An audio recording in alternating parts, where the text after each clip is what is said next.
Hey everyone, it's Michelle and welcome to my meadow. A few months ago when I found out I'd be having shoulder surgery, I started working like a crazy woman around the garden, putting systems in place that would help me do better as I recover but still be able to garden.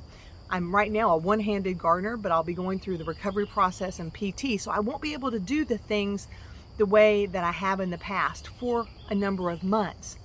And so I wanted different systems in place. One of those systems is the video you're about to watch for the Subpod, which is a vermicomposting bin. Now, I'm doing this little bit of introduction here to pre-apologize because part of this footage sucks, and I'm sorry. But I wanted to be authentic. I did not have an easy time putting the Subpod together. It wasn't terrible, but somehow either during and shipping or during me peeking in the box, I managed to pop some of the hinges loose. It didn't break them and they easily went back together. It just took me a while to figure it out. And I left that in there because all of YouTube is not magic and fairies. You can just edit out all the crappy parts, but I didn't want to do that to you. I wanted to be authentic. And so the advice I can give you now, if you're thinking about a Subpod, is I've had it in the ground for a few weeks and I love it. I love it. I just struggled for a few extra minutes longer than I thought I should have in putting it together. And so if you're going to put one together, the first thing to do is check and make sure all the hinges are popped in. Just that simple. Having an extra set of hands is helpful. Having some boxes or other things to lean the sides up while you snap things together, helpful. That's it. I wanted to be authentic. Some of this sucks, but I left it in and sped through the parts where it made sense so that you had a real experience of what it was like putting together the Subpod. Today is going to be really exciting for me because my Subpod is here. I wanted to expand how I'm doing my composting. I have a compost bin that you can see over my shoulder over there. I compost a lot of yard waste in the banana circle, but I wanted an easier way to compost kitchen scraps, and vermicomposting seems like the great way to do that. And with the Subpod, I can simply put the worm bed within one of my gardens pretty close to the house, easily open it up, toss some scraps in and close it back, and I don't have to worry about the critters and all that stuff. So let's give it an unboxing and take a look at the new Subpod. I purchased my Subpod through Uncle Jim's Worm Farm, a place that I've been buying my red wigglers and other worms for the last few years, and I was excited to see I could purchase right through them. The box came delivered to me pretty quickly. And after I took off a couple of the straps, it was easy enough to open, no other tape, and looks like it's going to be a pretty easy build. So here's the lid. They tell you how to feed, all the things that belong, all the instructions are built right in with this nice, when you see that, this nice thick foam here to give a little insulation for the worm bed. This is going to be the divider between the two sides.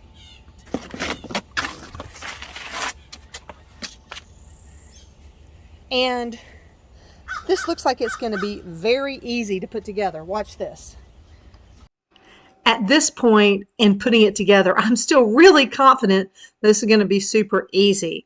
But you'll see as this goes on, I get a little bit frustrated.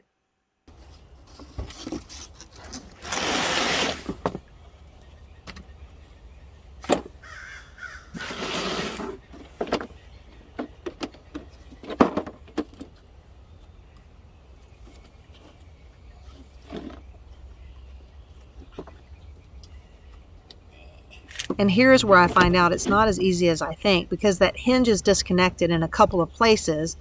I spend quite a bit of time trying to figure out how to put it back together to the point that I finally just give up and lay it all flat again and try to start from scratch.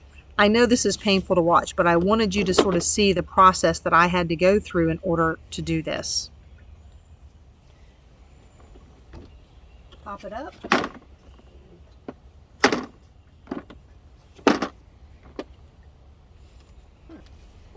Here, right there. So I'm going to lift this up like so.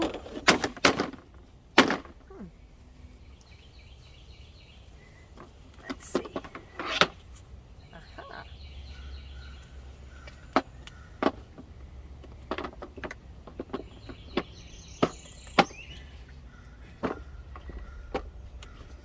There we go. Just had to pop those hinges back on.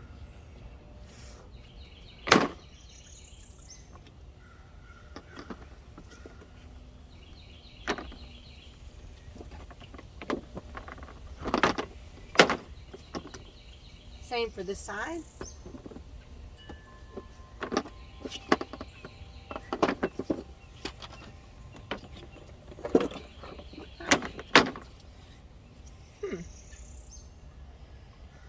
It seems to want to pop out each time.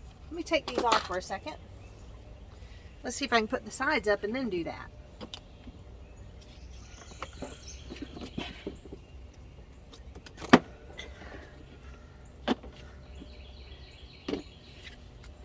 I'll put the sides up a second. Seems like this should have been a little simpler, but again, I opened this box the other day and maybe I did something to affect how these stick together.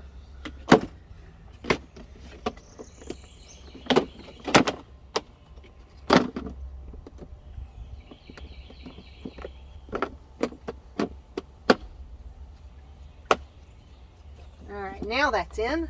Make sure this side's in. The back is together. The front's together. Let's see. Front's together. All right, now we're cooking with gas.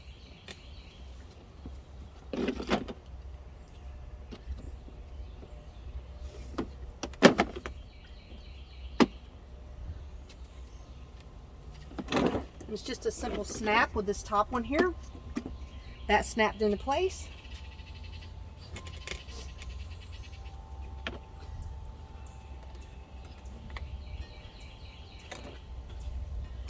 That snapped into place. That snapped into place. So the construction is pretty cool. It's got the holes here so the worms can travel in and out of the Subpod. The little center is numbered 1, 2, 3, 4.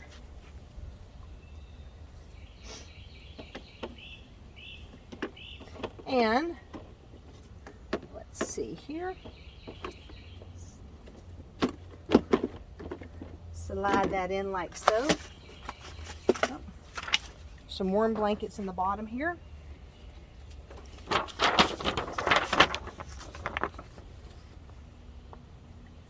I mean, now that I'm halfway through, it's a perfect time to look at the instructions, right? That's the back side.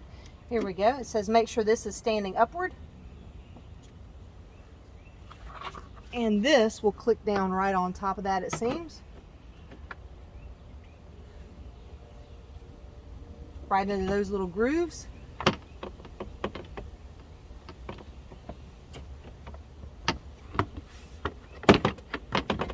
Upwards. Actually, those little grooves go in here. I'm going to speed this up because this is really painful to watch. I think it takes me about 10 tries to figure out how to get this little notch and the little tab lined up together. And once I did one at a time, it was simple to do, but I could not seem to get it to snap just right on the first few tries.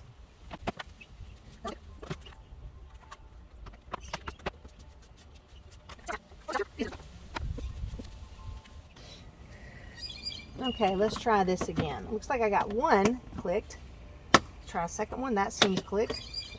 Try this third one. There we go. So I had to lift it up. I couldn't do them all three at one time. Let's turn it around. I had to put each hinge in individually to get that clicked. And it includes these little things, but I don't know what they are. I bet I'll find out in a minute. Support hinges. That seems like a good idea. This bottom part will go through the panel and this will go through the hinge at the top.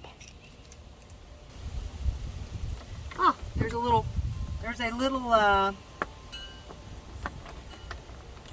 mark to tell me I'm in the right place. Make sure you put your spacer back in there, in the washer. Now I can turn that over and put that pin right back through it. The cotter pins were hard for me to handle, but that's just my hands and not really a reflection on the Subpod at all. Go in the right direction, it helps. And let's do the same thing for the top. Pull off the retaining clip.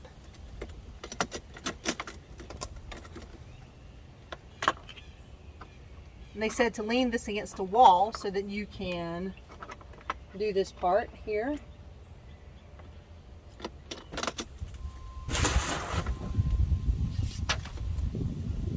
We'll let the box do its part there.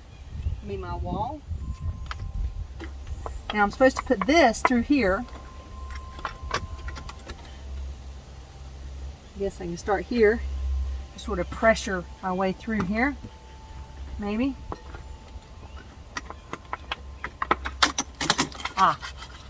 Maybe I can pull that out just a little bit.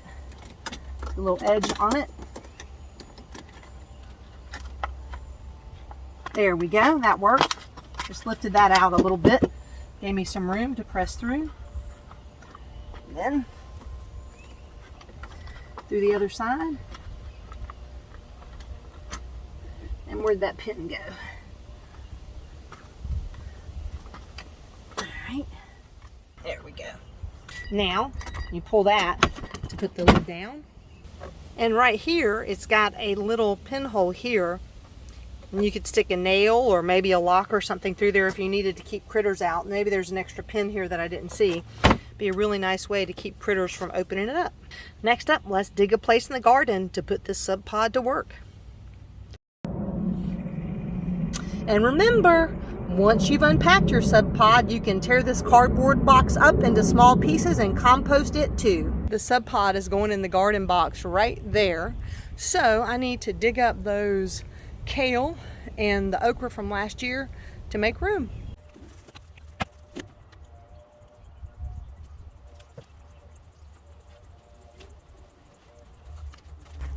Don't worry, I've got another place in the garden for those beauties. All right, those are in the ground. Let's get to it.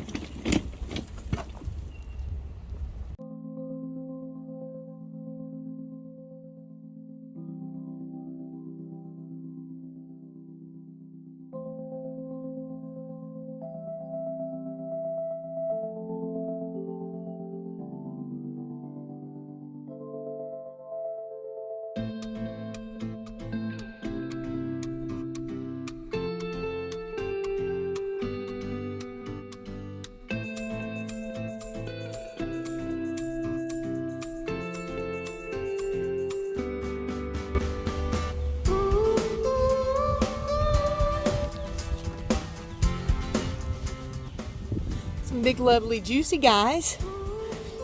I originally started this bed with worms, composting worms from Uncle Jim's worm farm, so this is probably a distant relative of the original worms in this bed where I had a worm tower to start with.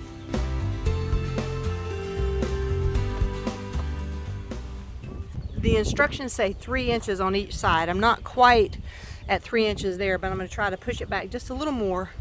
But we are in a soft garden bed, and so I would feel much better pushing it closer to this side and then making sure I have the gap in front of here where we have the raised garden bed panel. All right, I made a few more adjustments, and by Job, I think we've got it. I just need to get this corner lowered a little bit more and we're on the way.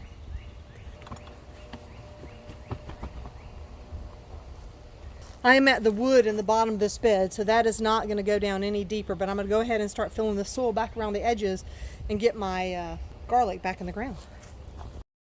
When I planted this garden this year, I did not plan for a Subpod. Otherwise, I would not have put the beans right in the middle of the bed, but they're growing beautifully and I just don't want to mess those up yet. So we're going to make this work the very best way we can, because that's what you got to do when you're a gardener. You just keep on growing, friends.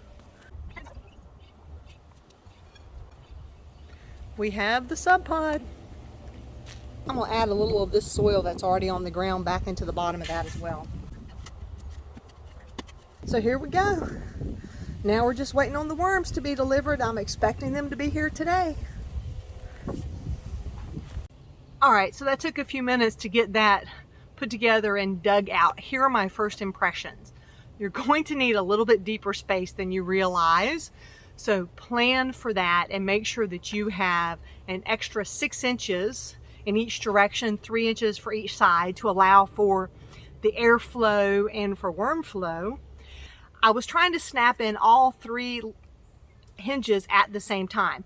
That didn't work well. What I really needed to do and what worked for me is I leaned it in. Hands are nice and clean. This is what, side note, this is what you call gardener hands, because I can never seem to keep a pair of gloves on.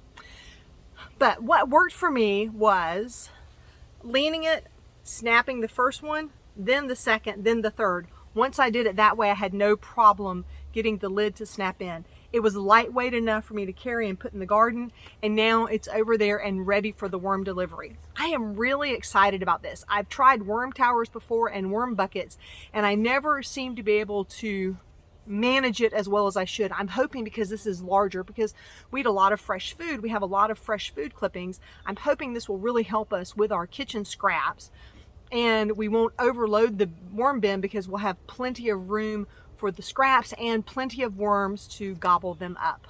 Once the worms arrive, I'll do a follow-up video when I'm adding the worms and how I'm getting it set up. Until then, thank you for watching Michelle in the Meadow. If you like the content I'm producing, please give this video a thumbs up. Feel free to subscribe to the channel. I would greatly appreciate it. And remember, gardeners, wear your sunscreen. Have a fantastic day.